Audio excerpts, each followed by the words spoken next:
네, 안녕하십니까. 네, 명륜동 새말낙지팀의 발표자 오세현입니다.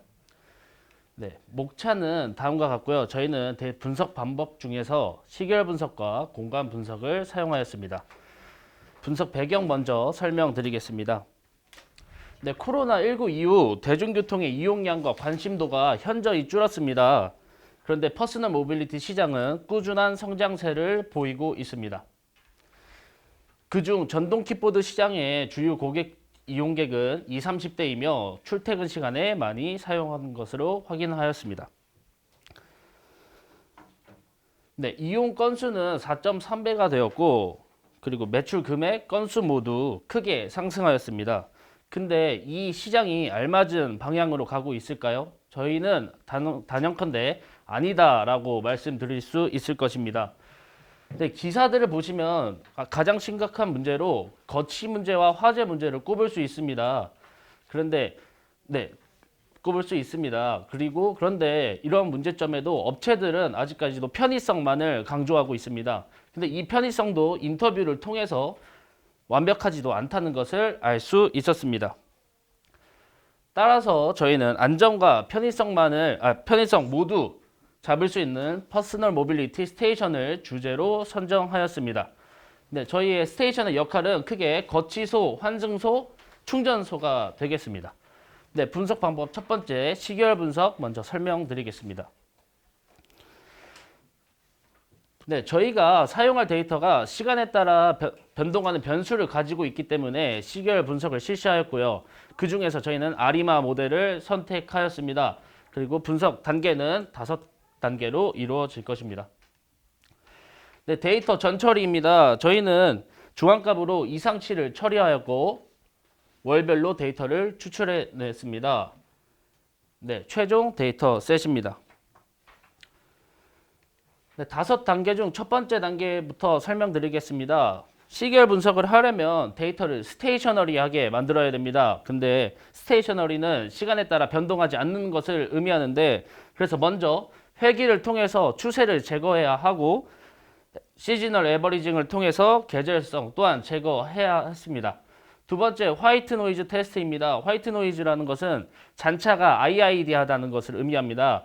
따라서 저희가 화이트 테스트 결과 잔차가 화이트 노이즈가 아니라는 것을 확인했습니다. 그래서 추가적으로 스테이셔너리 테스트를 해야만 했습니다. 테스트 결과 다행히도 스테이셔너리 하다는 것을 알 수 있었습니다. 그래서 저희는 다음 과정인 모델링 과정으로 넘어갈 수 있었습니다. 이제 아리마 모델은 모수를 임의로 설정하여야 합니다. 그래서 저희는 5개를 임의로 설정하였고 AIC 값이 가장 작은 모델 1을 선택하였습니다. 네, 모델 1을 다시 화이트 노이즈 테스트 결과 화이트 노이즈 하다는 것을 알 수 있기 때문에 최종적으로 모델 1을 선택하였습니다. 네, 그리고 오토 아리마를 사용해도 동일한 결과를 얻을 수 있음을 확인하였습니다.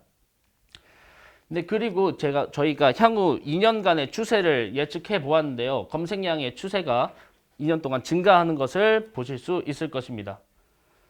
근데 검색량의 증가와 실제 수요가 연관성이 있을까요? 그래서 저희는 상관 분석을 하였는데요. 0.7이 넘는 강한 양의 상관관계를 가지므로 검색량이 증가하면 전동 킥보드 수요도 늘 것이라고 예상할 수 있었습니다.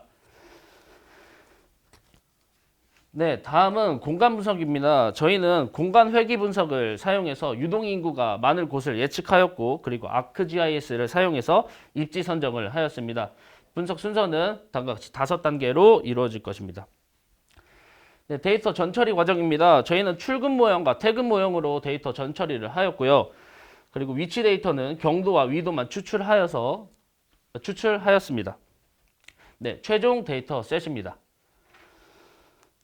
네, 독립변수 선정 이유입니다. 새로운 교통 모델은 다양한 요인과 다양한 사회 구성원들로 인해 복잡하게 이루어집니다. 저희는 그 중에서 가장 중요한 인구 요인과 교통 요인으로 독립변수 후보를 선정하였습니다. 이유는 다음과 같습니다. 네, 그리고 종속변수와 독립변수 후보군을 선간 분석을 실시해서 각각 상위 3개의 독립변수를 추출하였습니다. 그리고 이것을 최종 독립변수로 선택하였습니다. 네, 이제 분석 단계 첫 번째 공간적 자기상관, 공간 종속성이라고도 하는데요. 공간 종속성이 있으면 일반적인 회귀 분석을 사용할 수 없습니다. 따라서 저희는 공간 종속성이 있는지 검증을 해야만 합니다. 그래서 지표로 모라나이와 로컬 모라나이를 사용했고요. 여기서 전역적 공간 종속성은 저희 발표에서는 서울시 전체를 나타내는 것이고 국지적 공간 종속성은 서울시 구별 종속성을 나타냅니다. 네, 모라나이와 로컬 모라나이에 대한 설명입니다. 여기서 W는 공간적 가중값이라고 하는데 이는 공간 인접 행렬의 성분이고 이로 인해서 저희는 들로넷 삼각망을 이용했습니다. 그리고 이것을 사용해서 모델링을 했습니다. 네, 이제 공간 종속성 검정입니다. 두 모델 모두 전역적인 공간 종속성이 존재함을 확인하였고요. 국지적 공간 종속성도 확인하였습니다. 네, 그래서 저희는 공간 회귀 분석을 사용해야만 합니다. 그래서 공간 회귀 모델인 SLM과 SEM, GWR을 사용했습니다. 네, 테스트 결과 AIC 값으로 비교해 본 결과 AIC 값이 가장 낮은 저희는 GWR을 선택했고요. 네, 이제 최종 도출식은 이렇게 나왔습니다.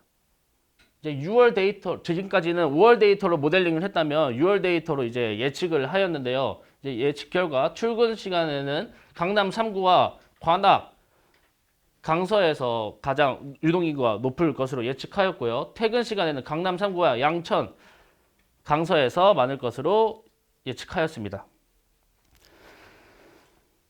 네, 그 6개의 구에 대해서 입지 선정을 했습니다. 근데 저희는 데이터를 지하철, 버스, 따릉이 정거장의 위치 데이터를 가지고 스테이션의 입지 선정에 이용을 했는데요.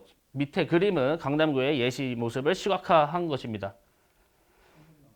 네, 각 스테이션마다 버퍼를 설정하였습니다. 버퍼는 사람들이 걷고자 하는 거리인 400m로 반경을 설정하였고요. 이 교차 부분을 구하고 그에 대해서 중심점을 찍어 스테이션의 최종 입지로 활용하였습니다. 네, 서울시 전체 스테이션의 위치 지도입니다. 네, 이제 프로젝트 결론입니다. 1번부터 6번까지는 앞서 설명드린 내용과 같고요. 오른쪽 그림은 저희가 생각한 예시 모델입니다. 네, 이제 기대 효과를 말씀드리겠습니다. 저희 출퇴근 시간에 자전거 도로를 이용하면 더 빨리 갈 수 있습니다. 따라서 교통체증 문제를 개선할 수 있다고 말씀드릴 수 있습니다. 그리고 전기 배터리를 사용하기 때문에 대기 오염 또한 문제 개선 가능하고요.